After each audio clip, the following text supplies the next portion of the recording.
Hello, I'm Dennis Snow, and this is Speaking of Service Excellence. When I talk or write about the foundational elements of delivering great customer service, I usually explain it as the difference between employees who do their jobs with a task mentality versus employees who do their jobs with an experience mentality.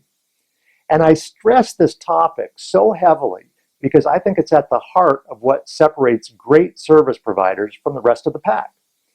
Those employees who focus on creating great experiences make customers feel welcome and valued.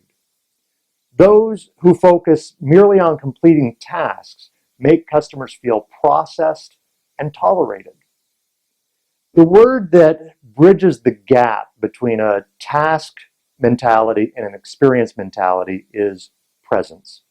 In order to create a positive customer experience, an employee must be present for the customer and, at least for the moment, that customer only. Then and only then can the employee notice the customer's body language, their tone of voice, their word choice, their facial expressions, or any of the hundreds of other possible signals the customer may be sending, and thus providing clues for delivering personalized service. Employees who are not present for the customer, they don't catch those signals. They just go through the motions of completing the task.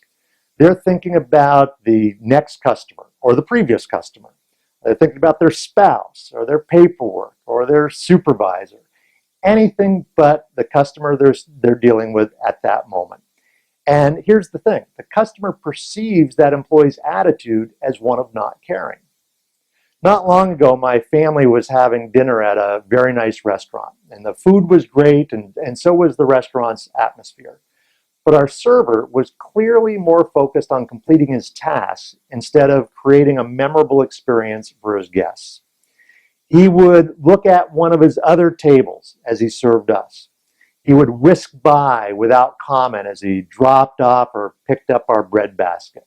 He would talk to another server while he refilled our water glasses.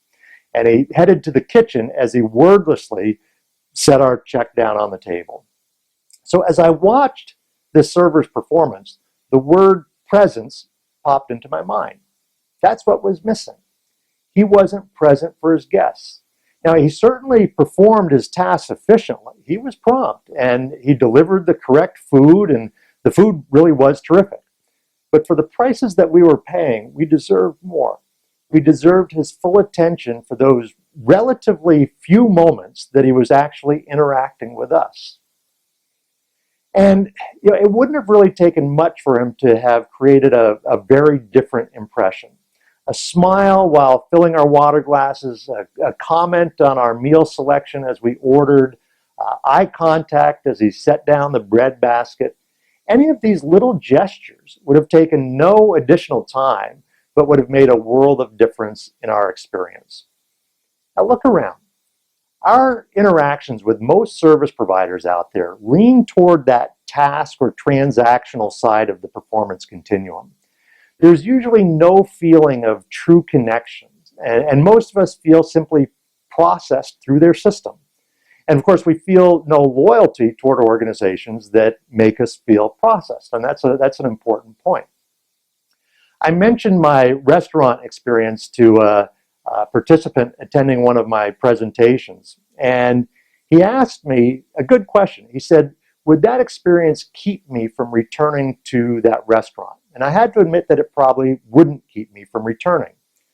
But if we do go back, it won't be because of the service.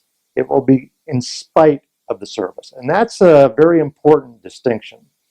In today's competitive environment, businesses of every type need to set their sights higher than just delivering service that doesn't drive customers away.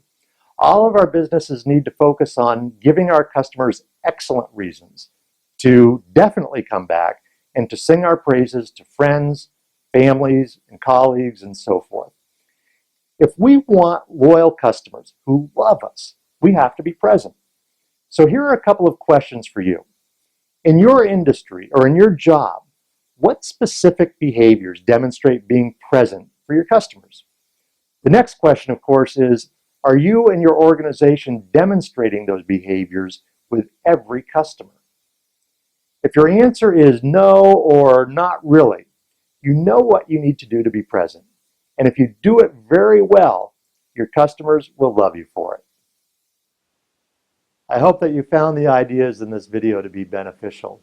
If you'd like more information about how Snow & Associates can help your organization, or if you'd like information about my new virtual training program, Dennis Snow Virtual Training, please visit my website, www.snowassociates.com. Thanks so much for watching.